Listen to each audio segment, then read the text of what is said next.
Chapter 18. Brian worked around the tail of the plane 2 more times, pulling himself along on the stabilizer in the elevator, but there simply wasn't a way in.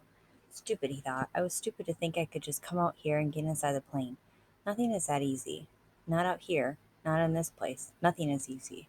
He slammed his fist against the body of the plane, and to his complete surprise, the aluminum covering gave easily under his blow. He hit it again, and once more it bent and gave, and he found that even when he didn't strike it but just push it, it still moved. It was really, he thought, very thin aluminum skin over a kind of skeleton, and if it gave that easily, he might be able to force his way through. The hatchet. He might be able to cut or hack with the hatchet. He reached to his belt and pulled the hatchet out, picked a place where the aluminum gave to his push, and took an experimental swing at it. The hatchet cut through the aluminum as if it were soft cheese. He couldn't believe it. 3 more hacks, and he had a triangular hole the size of his hand, and he could see 4 cables that he guessed were the control cables, going back to the tail, and he hit the side skin of the plane with a frenzied series of hacks to make a still larger opening, and he was bending a piece of aluminum away from 2 aluminum braces of some kind when he dropped the hatchet and went straight down past his legs. He felt it bump his foot and then go down into the water, and for a second he couldn't understand that he had done it. For all this time, all the living and fighting, the hatchet had been everything. He had always worn it. Without the hatchet he had nothing, no fire, no tools, no weapons. He was nothing. The hatchet had been him, and he had dropped it. Ugh, he yelled. It choked on it, a snarled cry of rage at his own carelessness. The hole in the plane was still too small to use for anything, and now he didn't have a tool. That was the kind of thing I would have done before, he said to the lake, to the sky, to the trees. When I came here, I would have done that. Not now, not now.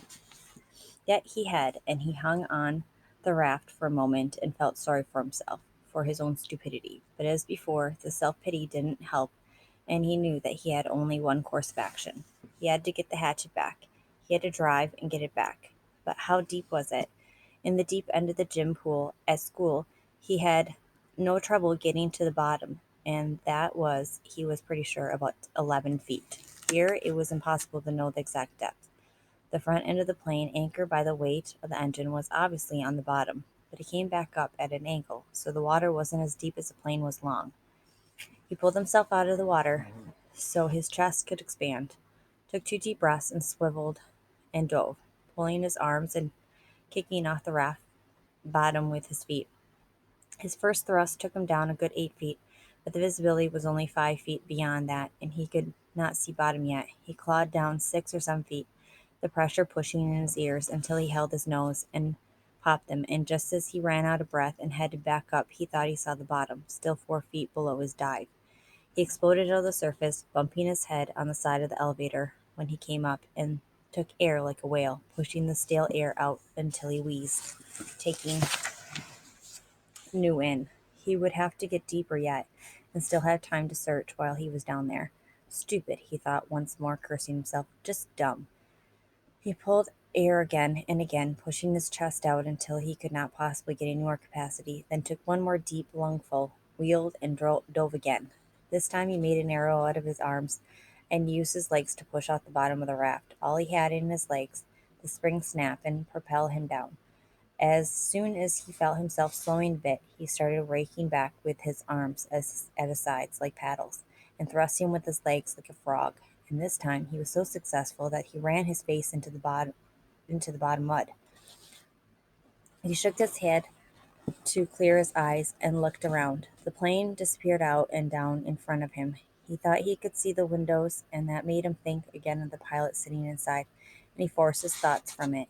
But he could see no hatchet. Bad air triggers were starting to go off in his brain, and he knew it was limited to seconds now, but he held for a moment and tried moving out a bit, and just as he ran out of air, knew that he was going to have to blow soon, he saw the handle sticking out of the mud. He made one grab, missed, reached again, and felt his fingers close to the rubber. He clutched it and in one motion slammed his feet down into the mud and powered himself up. But now his lungs were ready to explode, and he had flashes of color in his brain, explosions of color, and he would have to take a pull of water, take it into his lungs, and just as he opened his mouth to take it in, to pull in all the water in the lake, his head blew out of the surface and into the light. Dah! It was as if a balloon had exploded. Old air blew out of his nose and mouth, and he pulled the new in again and again. He reached for the side of the raft and hung there, just breathing until he could think once more, the hatchet clutched and shining in his right hand. All right, the plane. Still the plane. He went back to the hole in the fuselage and began to chop and cut again, peeling the aluminum skin off in pieces. It was slow going because he was careful, very careful with the hatchet, but he hacked and pulled until he had opened a hole large enough to pull his head and shoulders in, and looked down into the water. It was very dark inside the fuselage, and he could see nothing, certainly no sign of the survival pack. There were some small pieces and bits of paper floating on the surface inside the plane. Dirt from the floor of the plane that had floated up, but nothing substantial. Well, he thought, did you expect it to be easy? So easy that way? Just open her up and get the pack, right? He would have to open it more, much more, so he could poke down inside and see what he could find. The survival pack had been a zippered nylon bag, perhaps canvas of some kind, and he thought it had been red. Or was it gray? Well, that didn't matter. It must have been moved when the plane crashed, and it might be jammed down under something else. He started chopping again, cutting the aluminum away in small triangles, putting each one on the raft as he chopped. He could never throw anything away again, he thought, because they might be useful later. Bits of metal, fish arrows or lures, maybe. And when he finally finished again, he had cleaned away the whole side and top of the fuselage that stuck out of the water, had cut down into the water as far as he could reach, and had a hole almost as big as he was, except that it was crossed and crisscrossed with aluminum, or it might be steel. He couldn't tell. Braces and formers and cables. It was an awful tangle mess. But after chopping some braces away, there was room for him to wiggle through and get inside. He held back for a moment, uncomfortable with the thought of getting inside the plane. What if the tail settled back to the bottom and he got caught and couldn't get out? It was a horrible thought, but then he reconsidered. The thing had been up now for 2 days plus a bit, and he had been hammering and climbing on it, and hadn't gone back down. It seemed pretty solid. He eeled it through the cables and formers, wiggling and pulling until he was inside the tail with his head clear of the surface of the water and his legs down on the angled floor.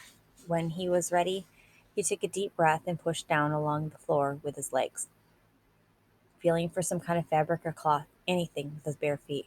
He touched nothing but the floor plates. Up a new up a new breath, then he reached down to formers underwater and pulled himself beneath the water, his legs pushing down and down almost to the backs of the front seats. And finally, on the left side of the plane, he thought he felt his foot hit the cloth of canvas.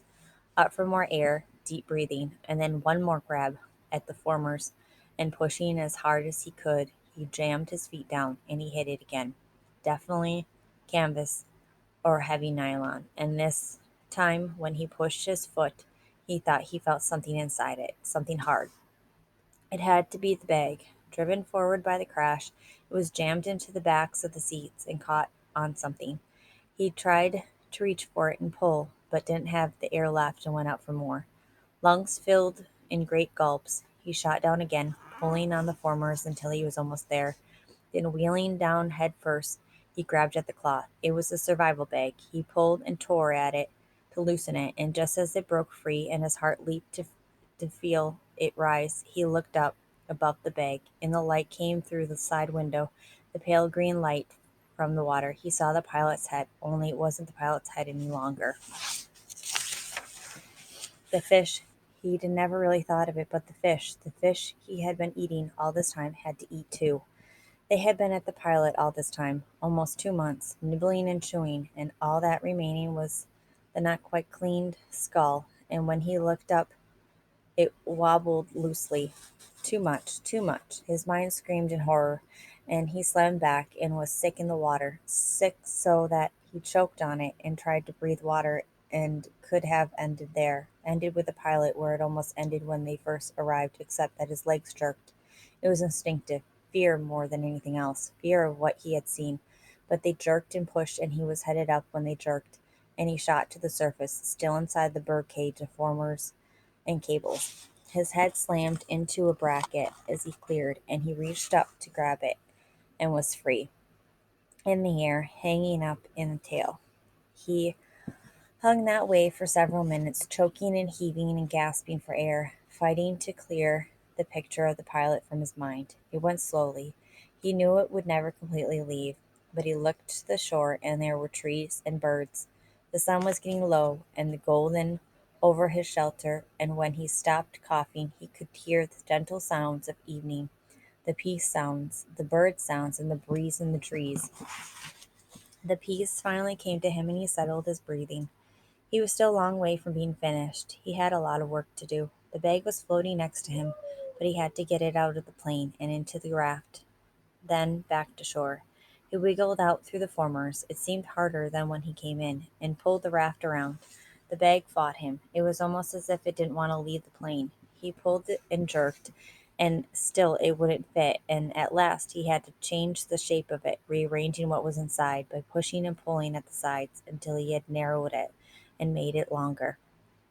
Even when it finally came, it was difficult, and he had to pull first at one side, then another, an inch at a time, squeezing it through. All this took some time, and when he finally got the bag out of the and tied on top of the raft, it was nearly dark. He was bone tired from working in the water all day, chilled deep, and he still had to push the raft to shore. Many times he thought he would not make it, with the added weight of the bag, which seemed to get heavier by the foot. Coupled with the fact that he was getting weaker all the time, the raft seemed barely to move. He kicked and pulled and pushed, taking the shortest way straight back to shore, hanging to rest many times, then surging again and again. It seemed to take forever, and when at last his feet hit bottom and he could push again against the mud and slide the raft into the shore weeds to bump against the bank, he was so weak he couldn't stand, had to crawl. So tired he didn't even notice the mosquitoes that tore into him like a great anger cloud. He had done it, and that's all he could think now. He had done it. He turned and sat on the bank with his legs in the water and pulled the bag ashore and began the long drag.